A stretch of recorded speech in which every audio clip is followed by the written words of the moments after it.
내일이면 우리 윤재영 변호사의 일주기를 우리가 또 맞이하게 되고, 각자의, 누구는 딸로서, 누구는 엄마로서, 뭐 아내로서, 뭐 동생으로서, 뭐, 다 우리가 전도사님으로서 연관이 돼 있잖아요. 예, 옛날에 처음 결혼하니까 그 이야기 하는 거예요.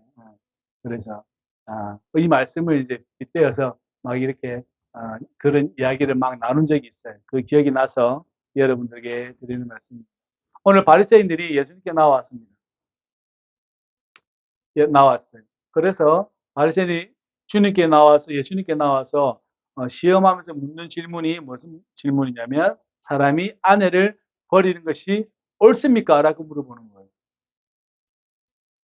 참 해괴망측한 질문이죠. 그죠? 이러한 질문을 사실은 사람이 사람에게 하면 되는 질문입니까? 안 되는 질문입니까? 그죠? 말을 바꾸어 가지고 그럼 아내가 남편을 버리면 괜찮습니까? 그렇잖아요. 그 당시에는 여자가 약자니까, 남자가 여자가 마음에 안 들었든지, 아니면 뭐, 어쨌든지 간에, 모세가 뭐라 그랬어요? 이혼 증서를 써주고, 보내면 된다라고 해서, 그래서 내가 새 장가 될 수 있다고, 뭐 이런 이야기들이잖아요. 자기의, 뭐예요? 뭐, 욕망을 끊임없이 채울 수 있는 것으로, 그 대상이 누구예요? 여자인 거죠. 왜냐면 여자는 약자니까. 어, 그리고 오늘날 말을 바꾸어서, 남자가 약자인데 여자가 이 남편을 버리고 가는 것이 옳습니까? 라고 질문을 해보면, 이러한 질문은 인간이 인간에게 해서는 안 될 질문이에요. 맞죠? 사람에게 해서는 안 될 질문이고, 사람이 자기 자신에게도 이 생각을 떠올려서는 안 되는 생각들인 거죠. 맞잖아요. 그러니까 이것이 얼마나 폭력적인가를 우리가 알 수 있는 거예요. 바리새인들이라고 하는 사람들, 하나님을 너무나 사랑해서 살아가겠다고 다짐한 사람들이 누구를 걸고 넘어집니까? 여자를 걸고 넘어져서, 아내를 걸고 넘어져서, 이 아내를 버리는 것이 옳으냐, 그르냐라고 질문을 하고 있다라는 거죠. 그러니까 자기 자신에게도 그러한 생각을 떠올릴 만큼 이 사람들은 얼마나 폭력적인가를 알 수 있는 거죠. 뿐만 아니라 그것이 그 사람의 가정의 그 생각의 배경 안에는 그 사람이 그 가정도 그렇다라는 거예요. 뿐만 아니라 그 사회도 그렇다라는 거예요. 그 사회도 그렇다라는 거예요. 그러니까 여러분 한 사회가 그리고 그 지역 사회가 그리고 그 가정이 얼마나 이러한 질문도로 가득 차 있는가라는 거예요. 오늘 우리 예수님께서 말씀하시듯이 하나님께서 사람을 남자와 여자로 만들었는데 남자와 여자로 만들었을 때 그리고 그 둘이 떠나 한 몸을 이루어서 살 때에 결코 나눌 수가 없다라는 말씀을 이 사람들도 알고 있죠. 알아요 지금. 몰라서 하는 이야기가 아니라 알고 하는 이야기죠. 항상 그래요.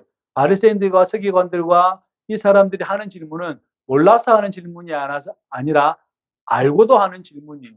하나님께서 사람을 만드셨고 나눌 수가 없다라는 이 명제를 알고 있어요. 그럼에도 불구하고 어떻게 해요? 나누고 싶은 거죠. 자기 마음을 어떻게 해요? 자기 욕망을 채우고 싶은 거죠. 그렇게 하여서 이 사람들은 자기 자신과 자기 가정과 그 사회를 그렇게 만들어 갔다라는 거예요. 그 사회가 폭력적일 수밖에 없는 거죠. 제가 여행하면서 느낀 것 중에 하나입니다. 내가 얼마나 폭력적인 사람인가. 제가 얼마나 폭력적인 사람인가. 많이 느꼈어요. 이거는 회개 아닌 회개지만, 간증 아닌 간증이지만, 제가 얼마나 폭력적인 사람인가를 많이 느꼈어요. 음. 내가 살아온 이 한국 땅이라는 곳에서 나의 행동은 그렇게 잘못된 행동은 아닙니다. 적어도.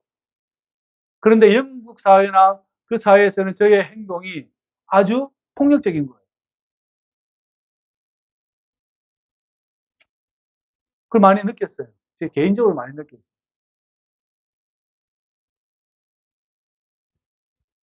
그렇기 때문에 우리 사회가 용인되어지 못하는 것들. 예를 들면 영국 사회는 차도에서 사람이 지나가다가 차가 쾅 봤잖아요.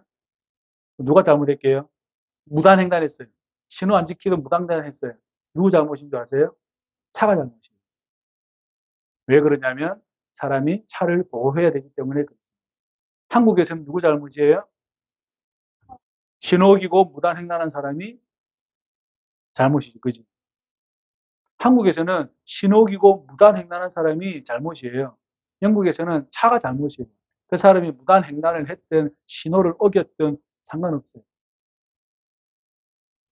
사회가 그렇게 구성된다라는 거예요. 사회가. 물론 한국 사회가 더 좋은 면도 많이 있고요. 그 사회가 좋은 면도 많이 있지만, 그러나 신앙적으로 볼 때, 우리가, 더, 본받아야 할 점이 많더라 는 것을 많이 느꼈다라는 겁니다. 목회자 그룹은 너무나 깨끗해요. 생각이 너무 깨끗해요. 생각이 너무 정결해요. 어, 자기가 취할 것, 자기가 할 것, 뭐, 그렇게 생각하지 않아요. 방금 안수받은 목사 집과 감독님의 그 집이, 감독님 집이 허물에, 이렇게, 허술하고, 안 좋더라도, 감독은 내가 왜 이런 집을 분배받아야 되지라는 고민을 하지 않아요. 우리나라 같으면 큰일 나는 일들이죠. 그죠? 감독님은 그래도 방 4칸, 그럼 안수받은 사람은 방 2칸, 뭐 이런 식으로 되겠지라도 그 사회에서는 그것이 용납되지 않는다라는 거죠. 왜냐하면 나는 하나님의 교회를 섬기기 위해서 종된 삶을 사는 사람이니까 주어진 것에 감사하는 거죠. 감사하는 거예요. 그리고 5년마다 영국 감리교회는 떠돌아다녀야 돼요. 그래서 당신은 저기 거제도로 가시오. 그러면 예, 아멘 하고 가버리고. 아무리 큰 교회 있더라도. 당신은 저기 가시오. 그러면 예 하고 가버려요. 기꺼이 떠나버립니다. 기꺼이 떠나버립니다. 한국 감리교회도 그랬거든요. 예전에는. 부산에 있는 사람을 저기로 보내버려요.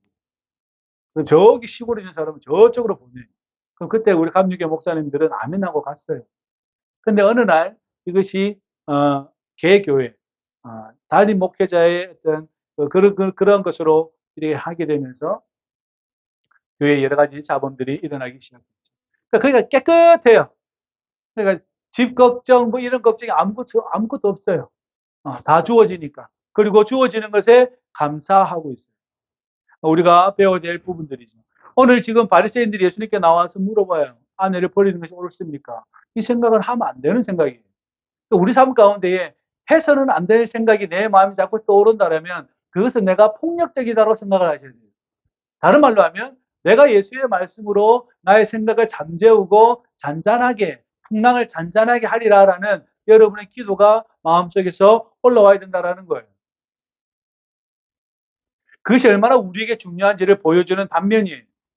그렇기 때문에 그것이 나의 가정을 꾸려가게 되고 나의 교회 공동체에 영향을 미치게 되고 그 생각이 나의 사회에 영향을 미치게 되는 거예요. 그러니까 저와 여러분들이 하나의 생각은 내 자신에게만 있는 것이 아니라 다른 사람, 나의 가정, 나의 교회, 나의 이 사회에게 영향을 미쳐요. 그렇기 때문에 이 생각이 깨끗한지 바른지를 예수의 말씀으로 어떻게 해요? 점검을 해야 된다라는 것이죠. 근데 이들은 어떻게 해요? 그렇게 하지 않았다라는 거죠. 그러면 질문 하나 던져볼게요. 이 질문을 누구에서 배웠을까요? 이 바리새인이 예수님에게 사람이 아내를 버리는 것이 옳습니까? 라고 물어봤어요. 이 질문은 누구에게 배웠겠어요? 누구에게 배웠겠어요? 자기 부모한테 배웠겠죠. 그 사회에서 배웠겠죠. 그러니까 끊임없이 그 사회가 폭력적이게 되는 것이죠. 그렇지 않겠어요? 그러니까 모세가 이혼 증서를 써주면 된다더라 라는 그 말로 어떻게 해요? 아내를 버리는 것을 정당화시키잖아요. 정당화시키잖아요. 그러니까 그 조상이 계속 그 아이에게 가르친 거죠. 그 남자에게 계속 가르친 거죠. 그 남자아이는 언제든지 여자에게 이혼 증서를 주고 보내버리면 된다라는 것을 알고 있는 것이죠.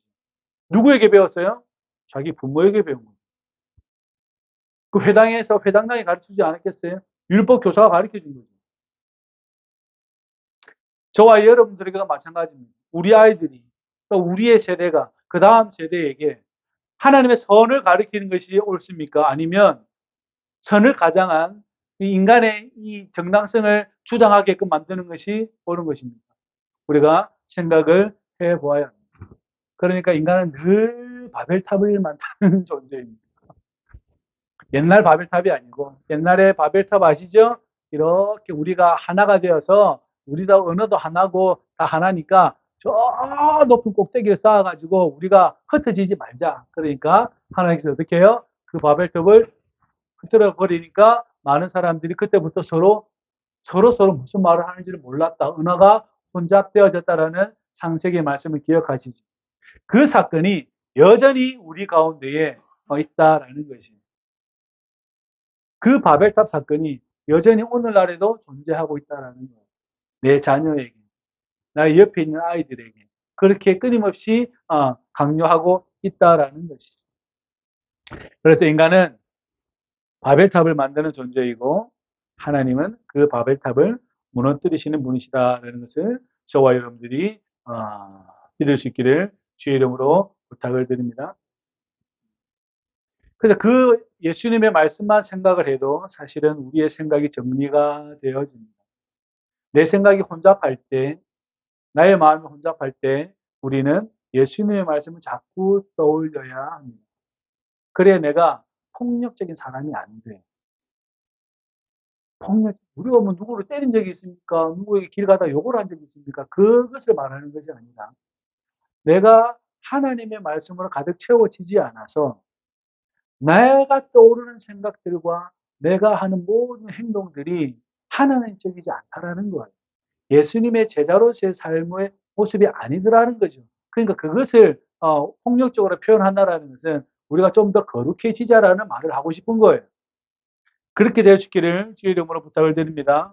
그래서 인간의 폭력성은 다양한 것을 포함하고 있어요. 왜냐하면 아이들에게 아무 노고와 수고를 하지 않았는데 한국의 부모들은 잔뜩 줘버립니다. 그것이 핸드폰이든 게임이든 무엇이든 옷이든 간에 잔뜩 줘버려요. 노력하지 않았는데. 그 사회가 이제 점점 없어질 세대가 되었습니다. 이 아이가 노력하지 않았는데 이 아이에게 고가품을 주는 것은 놀랄 일이죠. 고가 핸드폰을 주는 것은 놀라운 일이죠. 그래서 저도 늘 제 마음 안에 회개하는 것이 있습니다. 우리 아이들에게 핸드폰을 준 것이 내 인생 최대 실수구나. 그렇게 늘 생각하고 있습니다. 옛날에 미랄에서 장경주 사모님이라고 심리학 교수님이 계신데 이분이 미국에 갔습니다. 수어를 배우러 미국식 영어식 수화를 배우러 가셨죠. 근데 이분이 가가지고 아이들 거기에서 1년을 같이 공부하면서 다녔겠죠. 근데 그 아이들 핸드폰을 가지고 있습니다. 근데 미국 아이들이 보니까 이게 핸드폰인 거예요. 미국 아이들에게 핸드폰 잘 안 사주는 거예요. 핸드폰을 가지고 있으니까 와 아이들이 막 부러워서 온 거죠. 깜짝 놀랬죠. 내가 이것을 아이들에게 주는 것이 정당한가. 깜짝 놀랐다는 거예요. 프랑스 영국에 가보니까 아이들 핸드폰 안 들고 다녀요. 핸드폰 안 들고 다녀요. 어른들은 들고 다니는데 아이들은 들고 다니지 않아요. 그 이유는 물어보지는 않았어요. 이유는 뻔합니다. 파리 그 감독의 목사님 하시는 말씀이 돈이 없다. 돈이 없다. 그래서 아이들에게 안 줘요. 왜 자기 돈도 없으니까 아이들에게 줄 돈도 없는 거죠. 그리고 그렇게 통화할 일이 없습니다. 우리 아이들하고 내하고. 핸드폰이 필요할 일이 거의 없는 시절인데 끊임없이 사회는 방송은 인터넷은 자꾸 핸드폰을 보라고 강요하고 있죠. 이러한 것도 사실은 부모가 자녀에게 아무런 대가와 노력을 주지 않음에도 불구하고 이 아이들이 뭔가를 제공하는 것은 뭐예요? 폭력적입니다. 그래서 한국에서 유행한 말이 있습니다. 캥거루족이라고. 나이가 20, 30, 40이 되었는데도 캥거루 아시죠? 캥거루 주머니 안에 뭐가 있어요? 아기가 있죠. 그러니까 70, 80, 1이 되는 부모 밑에서 30, 40, 50 된 사람이 어떻게 해요? 그 안에 주머니에 쏙 들어가가지고 부모가 주는 것을 먹고 사는 사람들을 캥거루족이라고 합니다. 캥거루처럼 사는 거죠. 근데 그 부모가 나이가 70, 80이 되어도 자기가 나아가서 벌이를 하거나 하지 못하고 그냥 의지하고 사는 거죠. 그러니까 부모가 성인이 된 자녀들을 거두고 살아가는 거죠. 그죠? 거두고 살아가는 거예요. 그래서 캥거루족이라고 그래요. 뿐만 아니라 우리가 생각이 너무나 많은 것도 사실은 폭력적인. 나에게 떠오르는 생각들과 그 많은 생각들을 처리하는 모든 과정 속에서 우리는 또한 그것을 경험하게 되어집니다. 뿐만 아니라 맛있는 것과 맛없는 것을 구분하는 것도 그렇고요. 비싼 옷과 비싸지 않은 것. 어쨌든 값비싼 것과 비싸지 않은 것. 비싼 화장품과 아닌 것. 어쨌든 값비싼 제품을 열망하는 모든 생각들은 어떤 거예요? 폭력적입니다. 거리를 파리 거리를 걸어가는데 수많은 그 고가품들 가방, 옷 할 것 없이 쭉 있잖아요. 쭉 있어요. 그래서 한국 사람들 거기 막 드나거려요. 들락날락해요. 왜냐하면 거기서 사가지고 한국에서 팔면 돈이 되니까. 그럼 여행 경비 빠지거든요. 그런 사람들 있고 뭐 사고 싶은 사람도 많고 한국에서는 1,000만 원 하는데 거기서는 800만 원 하니까 거기 가서 사면 200만 원 아끼는 거잖아요, 그죠? 그럼 거기에 그 가방 안에 담길 수 있는 물건이라고는 요만큼밖에 안 돼요. 많으면 한 요만큼 되고. 근데 4만 원짜리 백을 사면 이만큼 담을 수 있는 백을 살 수 있습니다. 가방의 역할은 뭐죠? 물건을 담는 게 가방 역할이에요. 맞습니까? 가방의 역할이란 물건을 담는 거예요. 구두와 옷의 역할은 내가 신고 걸어갈 수 있는 정도고, 옷도 내가 남에게 냄새를 나거나 그러지 않은 정도의 내 몸을 보호하는 것이 옷의 역할이지, 그 옷을 입어서 몇백만 원짜리 옷을 입어서 내가 어떤 사람일 것이라고 하는 것 자체가 그 생각이 뭐예요? 마귀적인 거죠. 그래서 마귀가 달리 있는 게 아니라 그 생각에 묻어 있는 거예요. 우리는 그 생각들과 싸울 필요가 있는 것이죠.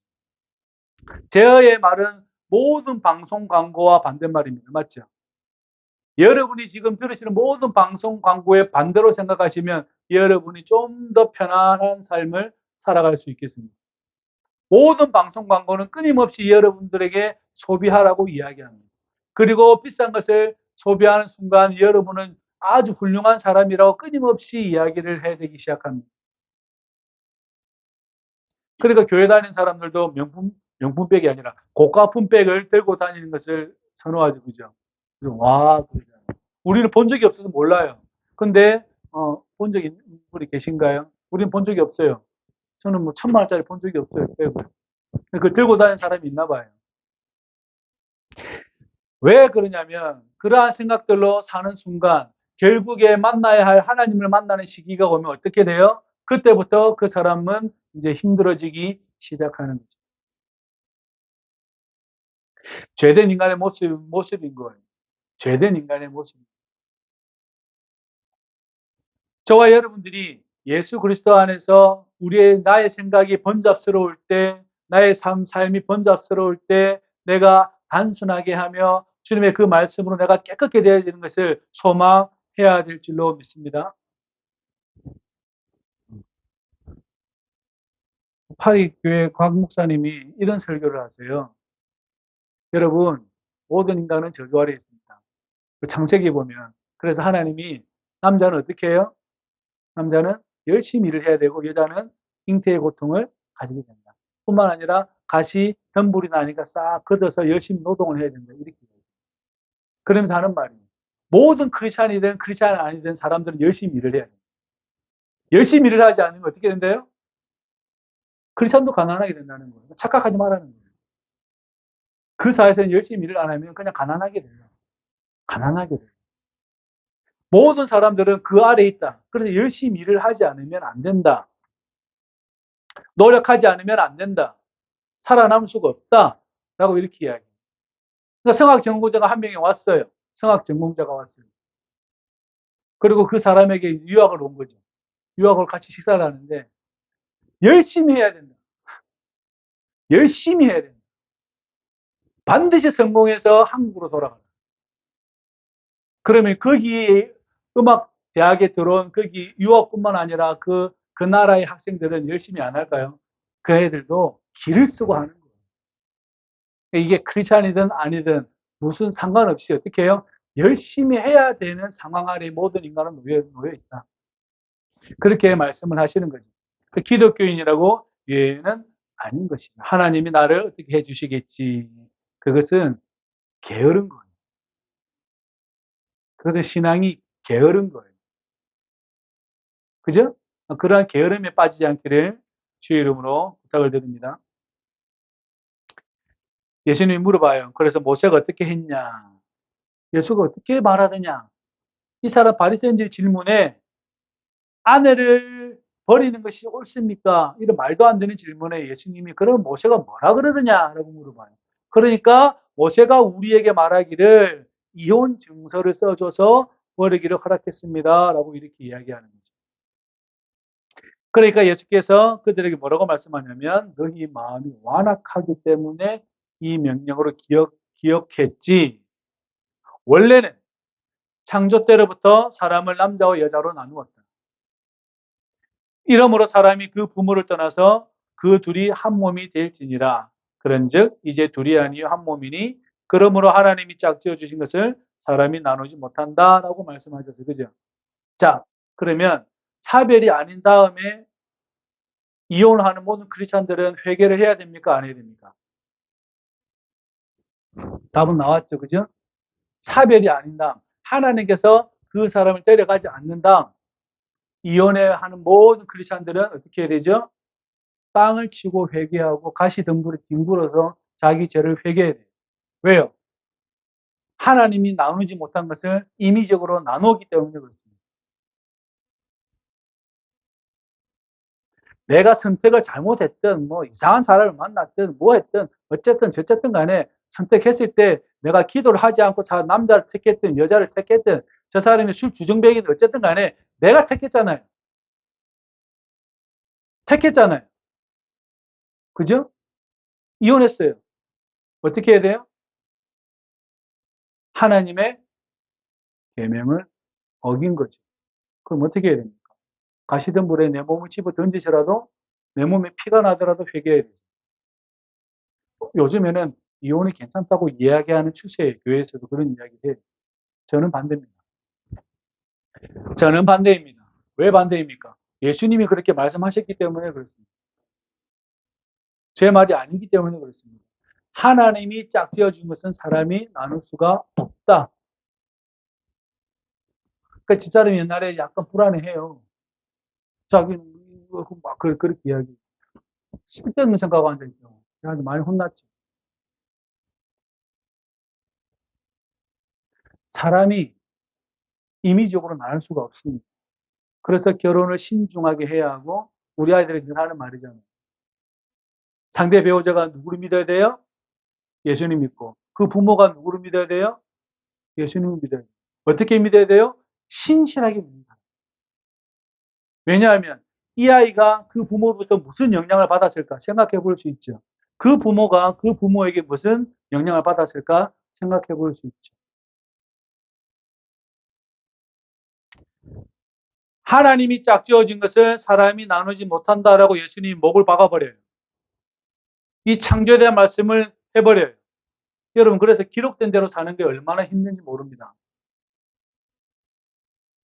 기록된 대로 사는 것이 얼마나 힘든지 모릅니다. 저와 여러분들 그 믿음을 소유할 수 있기를 바랍니다. 내가 발등을 찍어도 내 발등을 찍었으면 그냥 그 찍힌 대로 사는 거예요. 방법이 없어. 하나님이 그렇게 명령하셨기 때문에 그렇습니다. 그러니까 제자들이 주님께 물어요. 누구든지 아내를 버리고 장가드는 자에게는 본처에게 간음을 행한 것이다. 여자도 남자를 버리고 다른 데 시집가는 것도 어떻게 해요? 간음을 행하는 것이다. 라고 이야기합니다. 그러니까 이 비단 간음의 문제를 이야기하는 게 아니에요. 오늘 이 말씀. 이혼의 문제를 말하는 게 아니에요. 그 뒤에 또, 주님, 제자들이, 아이들이 주님께 오니까 막 말려요. 말리는 장면이 나와요. 그러니까 우리 주님께서 뭐라고 말씀하시냐면 아이들이 나에게 오는 것을 금하지 말아라. 막지 말아라는 거예요. 내게 오는 것을 용납해라. 허락해라는 거예요. 하나님의 나라는 어떤 자의 것이다? 어린아이와 같이 받드는 자들이다라고 주께서 말씀하고 있다라는 거예요. 보세요. 제자들도 똑같이 하잖아요.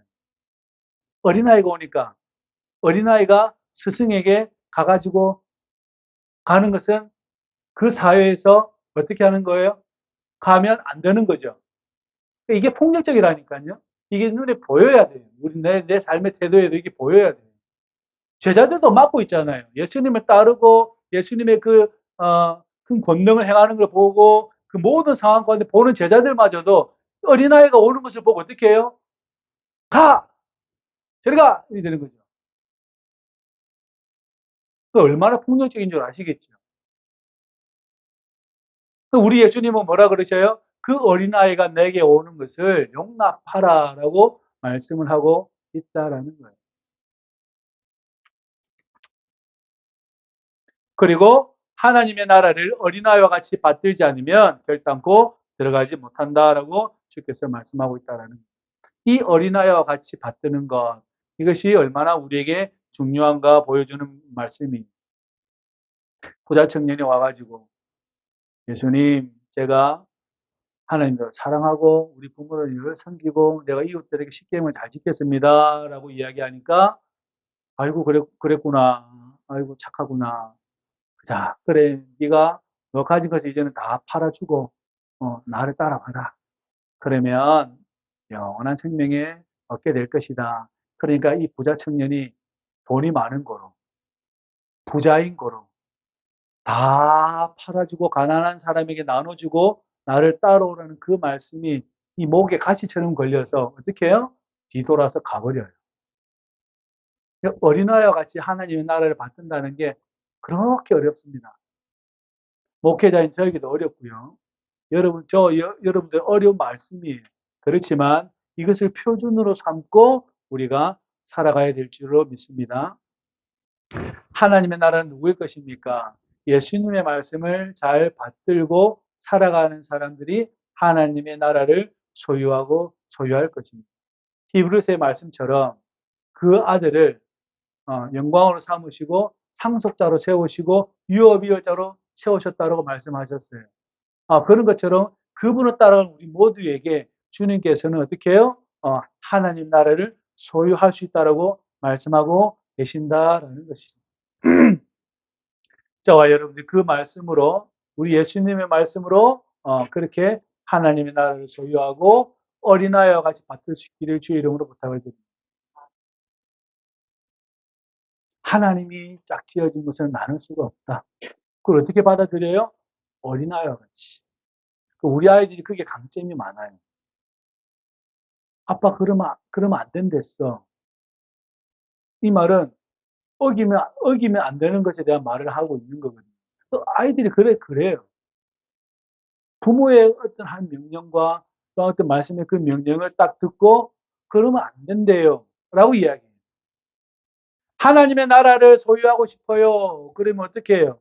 내가 이혼 정서를 써주는 것을 생각지도 않고 하나님께서 나에게 한 몸으로 세우셨으니 내가 섬기고 살아야지. 끝. 그죠? 내가 생각하고 있는 것이 하나님 나라와 반대되는 것이라면 반드시 예수님의 말씀으로 내가 깨끗하게 하고 내가 잘 정화시켜야지. 그렇게 어린아이처럼 우리가 살아간다라면 우리는 하나님의 나라를 소유할 수 있게 되겠습니다. 예전에 예수원에서 제가 한번 말씀드린 적이 있지만 재인 사모님이라고 대천덕 신부님의 사모님이 거기에서 계셨어요. 대천덕 신부님이 돌아가시고 재인 사모님이 계셨는데 그분의 눈매를 아직도 그 눈매가 선해요. 환하고 반겨주고 그 눈매를 저는 아직도 잊을 수가 없어요. 너무 좋았어요. 우리 마치 강승모 성도님처럼 우리 성도님들처럼 너무 환했어요. 영국 갔는데 다 그래요. 그 나이 드신 분들이 다 환하게 그 눈이 깊고 맑아요. 여러분도 다 그렇지만 크기도 그래요. 신기하죠. 제인 사모님 다 제인 사모님 줄 알았다니까 저는. 여기 분들 다 제인 사모님 줄 알았어요. 너무 신기한 경험인 거죠. 우리가 성실히 주님을 그리고 어린아이처럼 주님을 따라갈 수 있기를 바라고 그리고 하나님의 나라가 우리 안에 깊이 깊이 소유되어져서 우리가 그렇게 될 수 있기를 주의 이름으로 부탁을 드립니다. 하나님의 나라를 잃어버린 사람들처럼 생각이 불순하고 마음이 불순해서 떠오르는 생각이랑 고작 이 정도, 내 욕망을 해결하고 싶어서 떠올리는 이 생각 정도로 살아가는 사람들처럼 사는 것이 아니라 우리 예수님처럼 십자가에서 기꺼이 너를 위해서 죽을 수 있는 태도를 소유할 수 있는 저와 여러분 되기를 주의 이름으로 축복합니다. 기도합시다. 고마우신 아버지 하나님, 주님 은혜에 참으로 감사를 드리옵나이다. 우리를 태초부터 택정하여 주시고 당신의 나라를 소유하며 유업이을자로 또한 우리를 예수 그리스도 안에서 택하여 주시니 참으로 감사를 드립니다. 천국을 소유한 자로서 우리가 이 한 주간을 살아가게 하여 주시고 기쁨과 성실로서 주의 몸된 교회와 가정을 다스려 갈 수 있도록 인도하여 주옵소서. 예수님의 이름으로 기도합나이다. 아멘.